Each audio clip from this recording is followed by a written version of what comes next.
Desert, she's so thirsty. Goodbye, horned ornyx. Hello, ethnopharmacology. Cunting has entered the dictionary with cunty and cunted. Some days are down escalators, I'm climbing static. Some days are weeks, are years. SeaWorld will stop breeding orcas. Killer whales as well as killer cops are now protected. If it was your son, would you tailor a Teflon suit, lobby legislation for endangered races?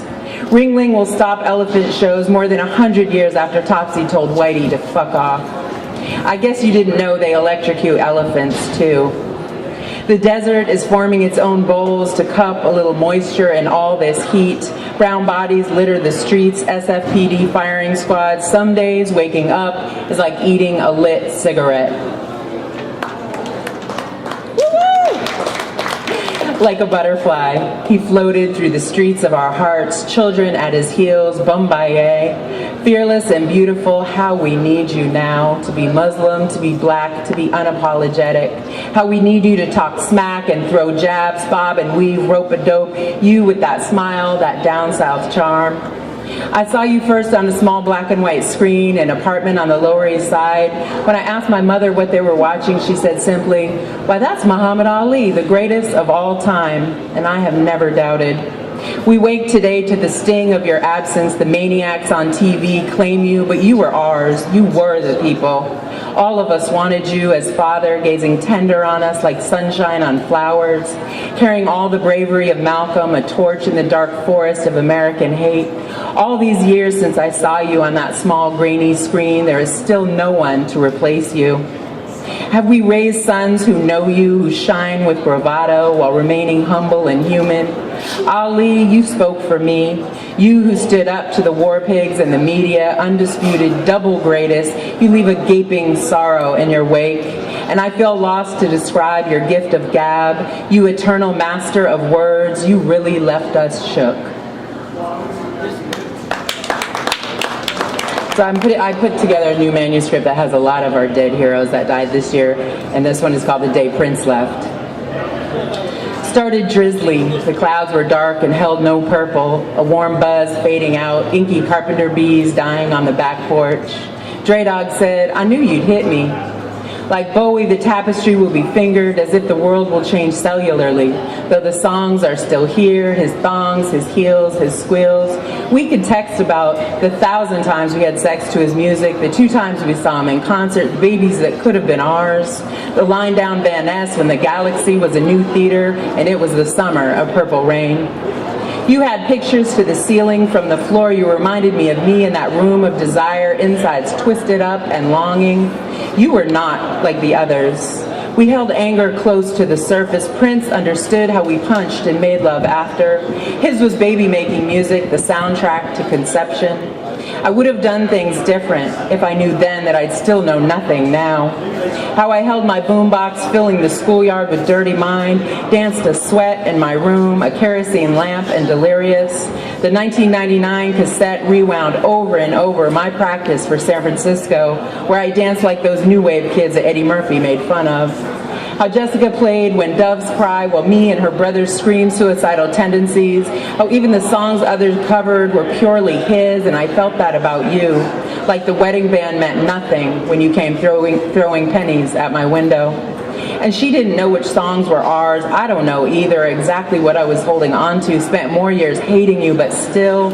Remember your smile, how big your mouth was, screaming down that ride at Great America. Up and then drop. You all uvula and me scrambling to hold onto my purse.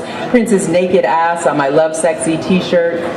We are strangers now, but I adore you, will always be my beautiful one. Prince did change our funky molecules with freakiness and intent. He took us to church, altering our ideas of freedom, shaking the rivers of our bodies into delicate designs like snowflakes in a storm. He was everyone's hero, roller skating rainbow-colored sparks, afro or perm. He made us Vanity 6 nasty, unapologetic, Apollonia pretty and proud. Flint, a hard gray to black stone of less luster, unyielding and used to spark fire. They say don't drink from your tap. Things unseen and lethal flow slow, build up toxic in your blood. You are cloudy, you don't notice. No one notices. They never expected you to be sharp in the first place. You drink from a river, but you live near a lake, a blue mammoth of melted glacier the folks at General Motors drink from. Tall, cool in their glasses, city water runs maze of rusted pipes. Men crunch numbers to save the city $100 a day. Send you a bill for water that will leave you dispossessed, diseased, disabled, but they thought you were that all along. A robot does your job at General Motors these days. Over and over it bends its arm, unarthritic and immune to lead poisoning. Your things on the sidewalk, beds, sofas, faulty water filters, pay or quit flaps on your door. The sheriff shakes his damn head. 10 years after Katrina, celebrities are sending bottles of water as if you were deserted, as if you were drowning in broke levee floods, your water bills stacking up, the water filter that never filtered, the notice that came for your home. Your family is thirsty, shaking their damned heads on the curb.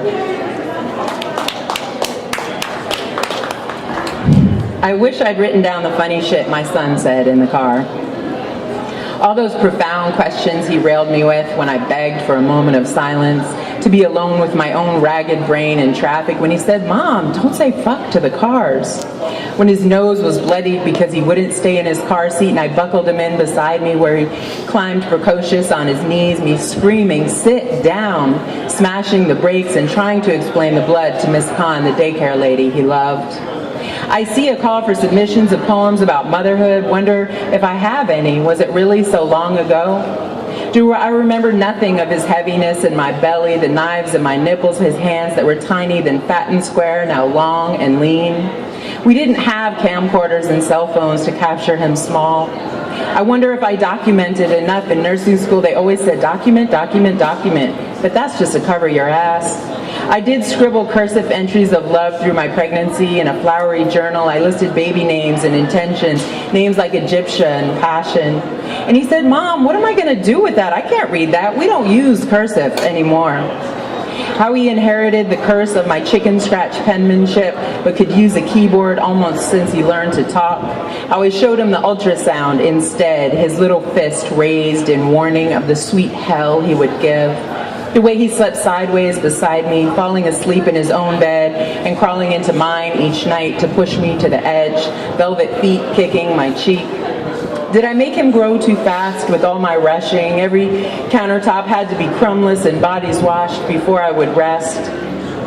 I did not know how soon he would walk out the door, head scraping the door jamb, how I would sit in his room, fingers hovering letter keys, life of unwritten chapters stretching ahead, his childhood behind me and impossible to return.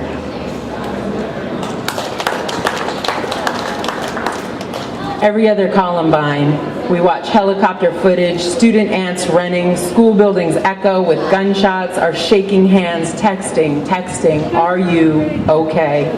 Imagine raising a black man in Oakland, a single mom. Imagine getting him out of Dodge, away from drive-bys and OPD stops.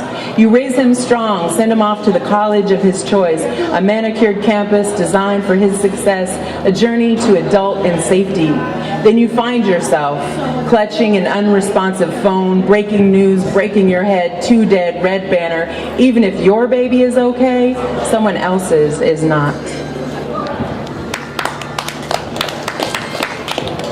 I named you for a rapper. On a sailboat radio in the Caribbean, a proper British voice announced the passing of Biggie Smalls. "I was holding you, son, a baby born soon after Tupac's death.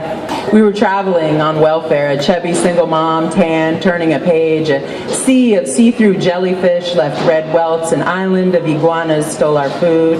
When the cabbie yelled at us, 'You are Americans, you can afford it.' How could I explain our poverty when we had so much? A round brown baby who never stopped smiling. Back then we ate on 160 in food stamps and formula from WIC. Back then it was stretched out before us, a boat at sea without thug life to guide us, the absurdity of rap lyrics becoming real shots fired. We had nothing but a pearlescent purple diaper bag and a stroller pushed onto the train. But sometimes we got these plane tickets to fly far away, live on a boat with my folks. Every country thought you their own. A mixed baby can pass as Bahamian or Venezuelan. The kids on the beach called you El Nino and Rude Boy, and you ran headfirst into surf with me chasing you. One night we dinghied out drunk. I missed the boat and fell into the water. My body turned missiles shooting through the ocean's surface. I threw you into my mother's arms. Later, you were a teenager. Before each school year, we shopped malls full of Biggie's crowned face on t-shirts, Tupac's image long worn into the thrift stores. His mother died the other day. The news said nothing. We played Dear Mama for a feenie, watch reruns of The Fresh Prince, turn up the bass on our trap songs, and contemplate bringing Malcolm X and Africa medallions back into style.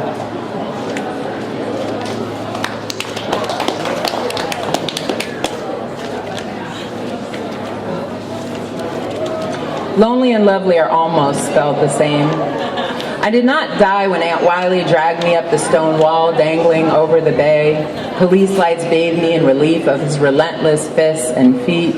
I was not shot by cops when guns were pointed at my head. I did hide in my room. A lot, still do, huddled here now with the twitching dog, the computer, and my stomach ache. I'm lonely and I want to eat Xanax and cereal. Never overdosed, but wanted out many times. Never cut, having too many scars already.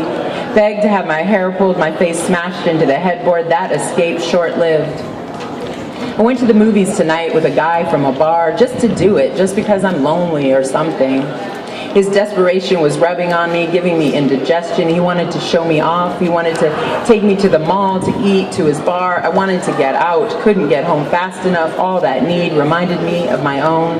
How it feels to really like someone, and how these months I relearned what it's like to like no one.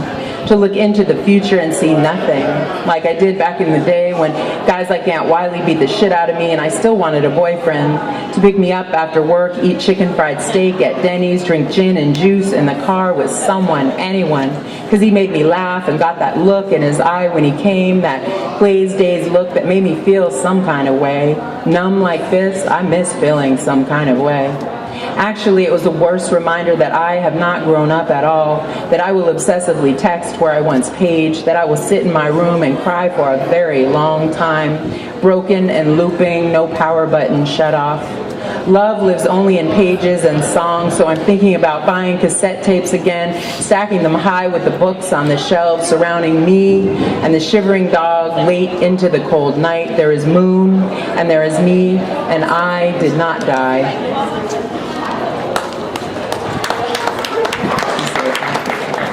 Terminology. I finally found the word for never finding the word, lethologica, the inability to remember or put your finger on the right one. Are you saying it's all in my head, all psychogenic, all jammed up like a shoplifting hoarder's attic? I'm always searching, checking for your next text. I was just about to do something, but what but you? I remember and remember, earworm eating my apple heart. You sticky, sticky hamster whale, my teeth so tight together, we should be together. I swiped left through Tinder, but there's no cuties after you. After you, there is only more you. I swiped right and then you left, but you say you're not gone. I'm all amygdala, lost my cortex.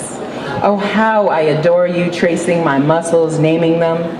Loosening trapezius under scapula, my nerves lighting up under your fingertips, the protuberance of my mammary gland in your mouth, lengua like ocean, the fleshy folds, the organs of speech, the pinkish or reddish margins, how I miss them, like the edge of a wound.